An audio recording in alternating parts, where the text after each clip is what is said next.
আসসালামু আলাইকুম। সবাই কেমন আছেন? আশা করি সবাই অনেক ভালো আছেন। আমিও আল্লাহর রহমতে অনেক ভালো আছি। আজকে আপনাদের মাঝে নিয়ে এসেছি একটি সুন্দর ইসলামিক গল্প।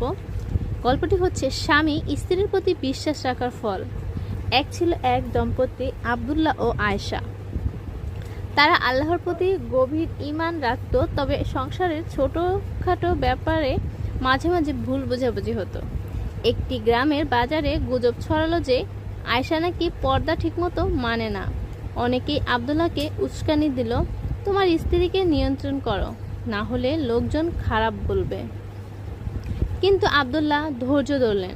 তিনি স্ত্রীর দিকে তাকিয়ে বললেন, আয়েশা, আমি আল্লাহর কসম করে বলছি, আমি তোমার সততায় কোনো সন্দেহ করি না। মানুষ যাই বলুক, আমি তোমার উপর বিশ্বাস রাখি। আমাদের সম্পর্ক আল্লাহর নামে বাঁধা, তাই আমি গুজবের দিকে তাকাই না।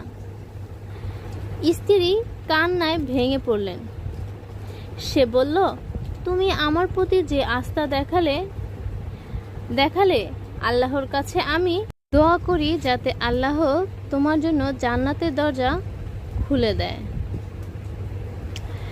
কয়েকদিন পর সত্য প্রকাশ পেল। যে গুজব ছড়িয়েছিল সেই ছিল অসৎ লোক।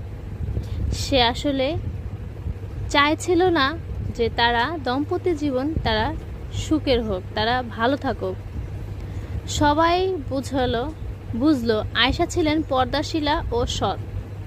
এই ঘটনার পর তাদের সংসার আরও শান্তি ও ভালোবাসার ভরে উঠল। আব্দুল্লাহ সর্বদা বলতেন, স্ত্রীকে বিশ্বাস করা মানে শুধু তাকে সম্মান করা নয়, বরং আল্লাহর এক বড় নিয়ামতকে কদর করা। এখান থেকে আমাদের শিক্ষা কি? আমরা কি শিখতে পারি?